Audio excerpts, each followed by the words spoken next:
Hi friends, welcome back to our channel. Indira's கிச்சனில் நம்ம பார்க்க போகிறது பீட்ரூட் பொரியல். வாங்க வீடியோக்குள்ளே போகலாம். 6 பீட்ரூட்டை பீல் பண்ணி கட் பண்ணி இந்த மாதிரி வச்சுக்கோங்க. கடாய் வச்சுட்டு 2 டேபிள் ஸ்பூன் எண்ணெய், 1 ஸ்பூன் கடுகு, கட் பண்ணி வச்சிருந்த ஒரு வெங்காயத்தை இதில் ஆட் பண்ணிக்கோங்க. வெங்காயம் பொன்னிறம் ஆன அப்புறமா நம்ம கட் பண்ணி வச்ச பீட்ரூட்டை இதில் ஆட் பண்ணிக்கோங்க. 1 கிளாஸ் தண்ணி இதில் ஆட் பண்ணிக்கோங்க. கொஞ்ச நேரம் இது கொதிக்கட்டும். இந்த வீடியோ உங்களுக்கு பிடிச்சிருந்தா மறக்காம லைக், ஷேர் அண்ட் சப்ஸ்கிரைப் பண்ணுங்க. தேவையான அளவு உப்பு ஆட் பண்ணிக்கோங்க. 1 ஸ்கூப் மிளகாத்தூள் ஆட் பண்ணிக்கோங்க. இதெல்லாமே நல்லா மிக்ஸ் பண்ணிருங்க.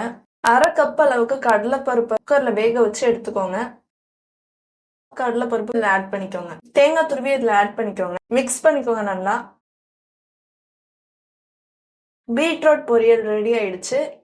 நீங்களும் ட்ரை பண்ணி பாருங்க. நெக்ஸ்ட் வீடியோல பார்க்கலாம்.